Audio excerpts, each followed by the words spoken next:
mais qui est ô combien importante dans cette année, et ça fait du bien avec tout ce qu'on vit en ce moment.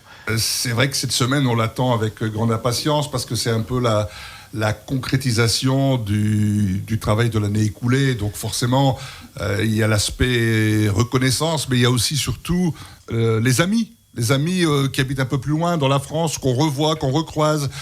C'est aussi les journalistes qu'on voit qu'une fois l'année quand ils nous sollicitent pour des interviews pour Paris-Roubaix. Là, cette année, ça n'a pas l'air comme ça, mais on a déjà reçu la télévision hollandaise, on a reçu aussi les médias allemands. Alors, ça, c'est une grande nouvelle. Ça, on peut déjà l'annoncer parce que c'est déjà tourné. Il reste encore juste une journée de tournage sur Wallers le 12 avril. Mais TF1 est venu. TF1 est venu filmer un reportage sur 2 jours concernant les grandes routes mythiques de légende de France. Et inévitablement, les chemins de Paris-Roubaix en faisaient partie. Alors, pour en avoir discuté avec la réalisatrice, elle me disait que c'était peut-être le sujet le plus important parce que le Paris-Roubaix existe, le Paris-Roubaix dure à travers le temps de par ses chemins, mais surtout les amis de Paris-Roubaix contribuent eux-mêmes à faire en sorte de travailler cette route. Que c'est pas forcément le cas de la route Napoléon ou de la Nationale 7 qui sont aussi des sujets qui seront à venir. Donc on est très fiers de ça et TF1 est venu. Il y a une petite séquence qui a déjà été tournée sur la trouée de Wallers. Je vais pas la dévoiler pour pas révéler le secret, mais elle est très savoureuse. Donc d'accord.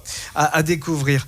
La course, c'est une fois par an à Alain Béni, mais maintenant il y a la véloroute du Paris-Roubaix. C'est une belle transmission du département du Nord. Alors certes, c'est pas, on démarre pas de Compiègne, c'est Valenciennes-Roubaix, mais quand même, on emprunte en partie les terres du Paris-Roubaix, même pour les amateurs ou pour ceux qui veulent simplement se promener. Allez, même en famille, faire découvrir, par exemple, aux plus jeunes, ce qu'est un pavé de Paris-Roubaix, tout compte fait. Et puis, avec l'arrivée aussi, chaque fois sur le vélodrome de Roubaix, en fin de compte. Ouais. C'est quoi votre ressenti, là, à quelques jours de l'événement ? Au plus la course approche, au plus pour nous, on a plus trop le temps de réfléchir. Le mardi, c'est la Recopresse, avec le directeur de course, avec tous les radios, les télévisions.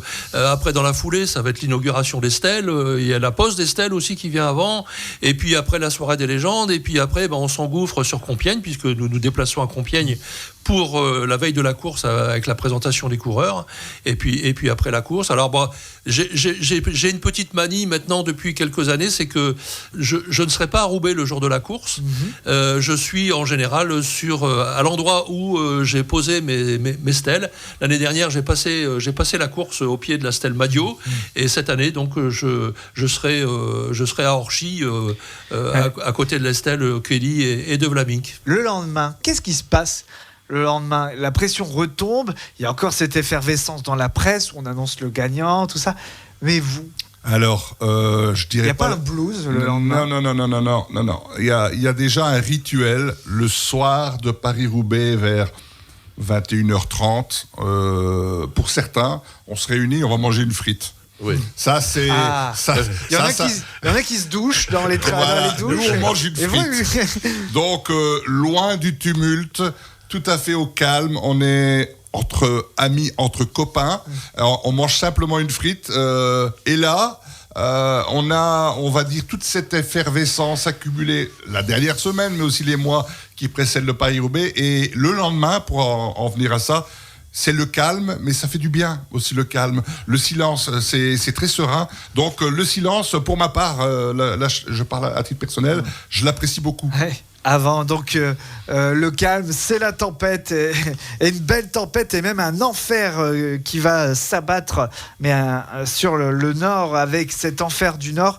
Je vous rappelle, les 11 et 12 avril, le Paris-Roubaix, avec Paris-Roubaix Challenge, Paris-Roubaix Junior, Paris-Roubaix Espoir, Paris-Roubaix féminin et Paris-Roubaix hommes, si je me trompe pas. J'ai tout dit. Moi, je voudrais quand même apporter en conclusion, une petite information. C'est que cette année a été une grande année pour les amis de Paris-Roubaix, puisque nous avons explosé notre musée. Vous savez qu'on a un musée qui est très très visité d'ailleurs par des gens du monde entier. On a reçu des Canadiens, des Américains, des Allemands. Enfin, toute la planète vient à notre musée.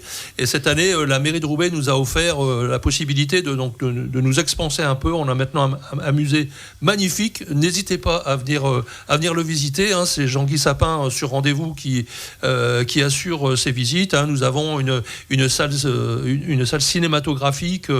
On a gardé notre musée d'origine, bien sûr, qui reprend la Trouée d'Arambert, justement. C'est une copie conforme de la Trouée d'Arambert. Mais on a plein d'autres choses à vous montrer à ce musée. Et généralement, on couple la visite de ce musée avec la visite des douches, bien évidemment, du vélodrome et du dernier pavé de Paris-Roubaix, qui est le pavé Crupelan. Merci à Philippe Carnois, président délégué, Guy Maton, vice-président, et Alain Béni, membre des Amis du Paris-Roubaix, pour nous avoir parlé des stèles hommage aux cyclistes et de leur ressenti sur la course. À demain pour un nouveau numéro des Amis du Paris-Roubaix. Cette émission a été réalisée par Joris Nassens de Radio Club. Semaine spéciale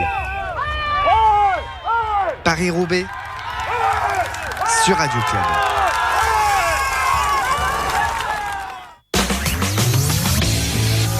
Chaque mardi matin, à 9h30, retrouvez Cécile David, diététicienne et nutritionniste sur le Valenciennois, qui vous proposera la chronique Dans l'assiette. Au programme, venez découvrir une recette bonne pour votre santé et qui vous propose surtout des alternatives par rapport à des recettes classiques. Rendez-vous chaque mardi matin à 9h30 sur le 105.7 FM et sur radioclub.fr.